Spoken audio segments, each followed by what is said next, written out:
chapter 14 of lesson 69, and basically we've almost completed the journey from address to follow through. Now, I've spent my life trying to keep it simple. We've probably just filmed 14 pieces telling you how simple it is. Whatever you're left with, whether you're a right brainer or a left brainer or a no brainer or a hair brainer, however your mind works, we play golf well because of controlling the ball. And we control the ball by controlling ourselves, okay? Now what I'm saying is, you can work on controlling your own body, but that's not what creates the shot. It's when you control the ball. So it's absolutely vital to me that I teach you to prepare beautifully and make an effective backswing. But the mechanics of the swing are created by the intent to hit a certain type of shot. So if you get anything from me in my coaching, I always want you to be a shot maker on the golf course and not a swing maker. You know, when you're out on the road driving your car, you can't repair it. You take it to the garage, you get it repaired, you go back out and drive again. So you've got to have a mindset for playing and for scoring, a different mindset for practicing and having lessons, okay? But any pupil that comes to me and entrusts me with their game, I always want them to be a shot maker rather than a swing maker. Now, I'm not blasé or dismissive of the swing. I love talking about the swing to the nth degree, but you don't win tournaments for swinging it pretty. You win tournaments for knocking it around in 10 or 12 under. So, going back 3 or 4 sections, I talk about improvisation. So, Lee Trevino and Ballesteros, they only had one club as kids and they learned all the shots. So I'm just going to just show you a few choices. So I would start off probably pulling the club up my sleeve and working and just doing some little low shots. Not particularly long, but just little low shots. Okay, good in the wind, good from under the trees at Woburn.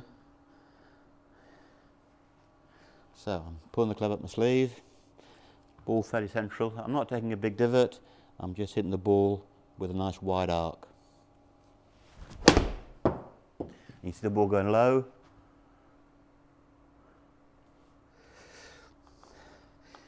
Then I say, okay, I've learnt the low shot. I'm now going to add some wrist hinge and hit the high shot. So I come up the hand a little bit, same club, same ball position, and now I'm going to hit the ball higher for you.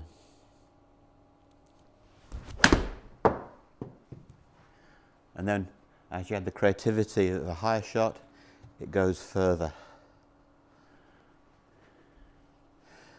So, I'll go through my pre-shot routine. Every shot's a coiling or a loading. I then choose the downswing. This is another high shot. And you can see, as I get more creative, the ball goes further. Okay, so we've done low, we've done high. And we did a high draw. This is going to be a low fade, so I'm going to pull the club at the sleeve. I'm going to go around this, I'm going to aim left. I'm going to hit your low fade. I'm not really worrying about how far it goes. On the golf course, of course, I would be. And it might sound obvious, but whenever you're trying to hit a shape of shot, if you're going for a draw, draw it. Don't leave it right. If you're going for a low shot on the trees, get the low part right. Not a high shot over, you know. So whether it's draw, fade, low or high, emphasize, because if you set up for draw, you've probably assumed there's room on the left. Well, for goodness sake, draw it. Don't leave it right in the semi, okay? So if you're going to miss a shot, miss it bravely. You do that with putts, you know. Leave a putt a foot short, it's crazy. Get it a foot past the hole, it's got a chance. So in the long game, you have the same opportunity. You can fail poorly or weakly or fail bravely, and generally the braver failure is the more effective.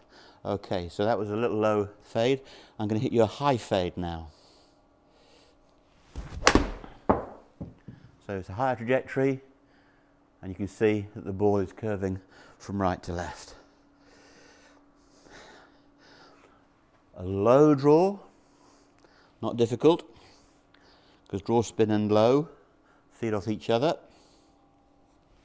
Is the ball working right to left? Going to hit you a high draw now.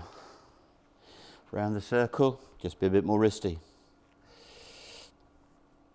High draw.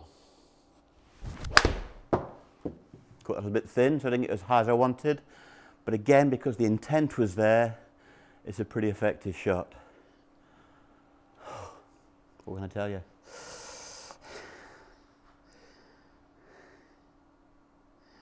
Ben Hogan says you can put fade on a ball, you can put draw on a ball, you can't put straight on a ball. Now I've been chatting away and just improvising shots here, so I hope I'm showing you that I haven't got time to think about the swing, I haven't got time to think about the task. So, my bog standard 6 iron is still going to be in the high draw spin family.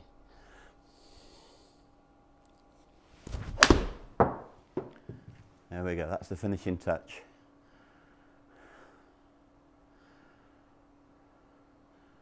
So that's gone my normal 150 up the hill. So that's a demonstration of improvisation. Trevino and Seve learned all their shots. So I know you've absorbed a lot of information from me over the last 14 sections, but then it's a breath of fresh air. Go out there and just see if you can control the flight of the ball, remembering that apart from myself, improvisation is a great teacher.